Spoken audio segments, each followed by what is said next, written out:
Hi hello friends, welcome to Mangala Prabhuraj vlogs. So ಎಲ್ಲರೂ ಹೇಗಿದ್ದೀರಾ? Happy new year ಎಲ್ಲರಿಗೂ. So ಇವತ್ತು ನಾನು ನಿಮ್ಮ ಜೊತೆಗೆ ಒಂದು ಸುಂದರವಾದ ವಿಡಿಯೋ ಜೊತೆಗೆ ಬಂದಿದ್ದೀನಿ. ಸೊ ಈ ವಿಡಿಯೋದಲ್ಲಿ ಒಂದು ಸ್ಪೆಷಲ್ ಆಗಿರುವಂಥ ಜಾಗವಾಗಿದೆ ಇದು. ಸೊ ಸುಂದರ ತಾಣವಾಗಿದೆ. ಈ ಜಾಗ ಎಲ್ಲಿ ಲೊಕೇಟ್ ಆಗಿದೆ ಹಾಗೂ ಇದರ ವೈಶಿಷ್ಟ್ಯತೆ ಏನು ಹಾಗೂ ಇದು ಎಲ್ಲಿ ಹೇಗೆ ನಿಮಗೆ ಹೋಗ್ಬೋದಂತೆಲ್ಲ ನಾನು ಈ ವಿಡಿಯೋದಲ್ಲಿ ತಿಳಿಸ್ಕೊಡ್ತೀನಿ. ಬನ್ನಿ ನೋಡೋಣ. ಸೊ ಈ ಜಾಗದ ಹೆಸರು ಬಂದು ರತ್ನಗಿರಿ ಬಾಹುಬಲಿ ಬೆಟ್ಟ ಅಂತ. ಈ ಜಾಗ ಲೊಕೇಟ್ ಆಗಿರೋದು ನಮ್ಮ ಧರ್ಮಸ್ಥಳದಲ್ಲಿನೇ. ಸೊ ಧರ್ಮಸ್ಥಳದ ಪಕ್ಕದಲ್ಲೇ ಇರುವಂಥ ಜಾಗವಾಗಿದೆ ಇದು. ಸೊ ಯಾರೆಲ್ಲ ನೀವು ಧರ್ಮಸ್ಥಳಕ್ಕೆ ಭೇಟಿ ನೀಡ್ತೀರಲ್ವ, ಸೊ ಅವರಿಗೆ ಈ ಜಾಗನೂ ಗೊತ್ತಿರುತ್ತೆ. ಏಕೆಂದರೆ ಇದು ಧರ್ಮಸ್ಥಳ ಎಂಟ್ರಿ ಪಾಯಿಂಟಲ್ಲೇ ಸಿಗುವಂಥ ಜಾಗವಾಗಿದೆ. ಸೊ ನೀವು ಧರ್ಮಸ್ಥಳಕ್ಕೆ ಎಂಟ್ರಿ ಆಗಬೇಕಾದ್ರೆ ನಿಮಗೆ ರೈಟ್ ಸೈಡಲ್ಲೇ ಇದು ಒಂದು ಸುಂದರ ಜಾಗ ಕಾಣಿಸುತ್ತೆ. ಸೊ ಹಾಗಾಗಿ ಧರ್ಮಸ್ಥಳಕ್ಕೆ ಭೇಟಿ ನೀಡುವಂಥ ಎಲ್ಲರಿಗೂ ಇದು ಜಾಗ ಗೊತ್ತಿದೆ. ಸೊ ಯಾರೆಲ್ಲ ಈ ಧರ್ಮಸ್ಥಳಕ್ಕೆ ಭೇಟಿ ನೀಡ್ತೀರೋ ಅವರು ಈ ಜಾಗವನ್ನು ಮಿಸ್ ಮಾಡದೆ ಹೋಗಿ ವಿಸಿಟ್ ಮಾಡಿ ಅಂತ ಹೇಳ್ತೀನಿ. ಏಕೆಂದರೆ ಈ ಜಾಗ ಆಲ್ಮೋಸ್ಟ್ ಯಾರಿಗೂ ಗೊತ್ತಿರಲ್ಲ ಎಷ್ಟು ಸುಂದರವಾಗಿರುತ್ತೆ ಅಂತ. ಇದನ್ನು ನೀವು ರೀಚ್ ಆಗಲಿಕ್ಕೆ ಮೆಟ್ಲುಗಳನ್ನು ಹತ್ತಿ ಹೋಗಬೇಕಾಗತ್ತೆ.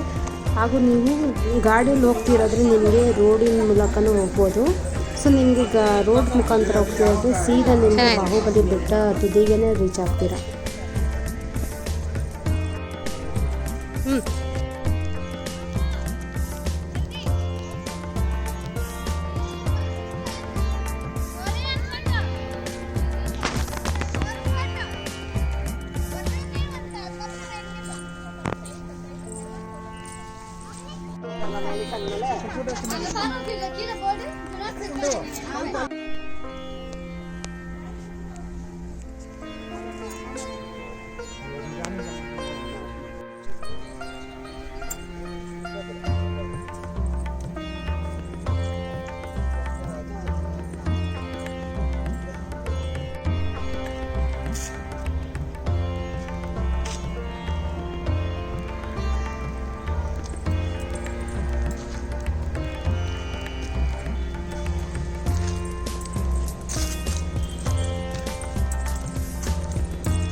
ಹಾಂ,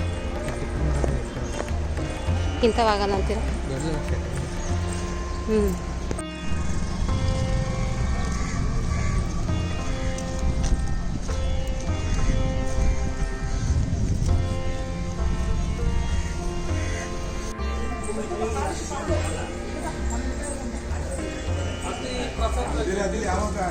ಚೆನ್ನಾಯ್ತು.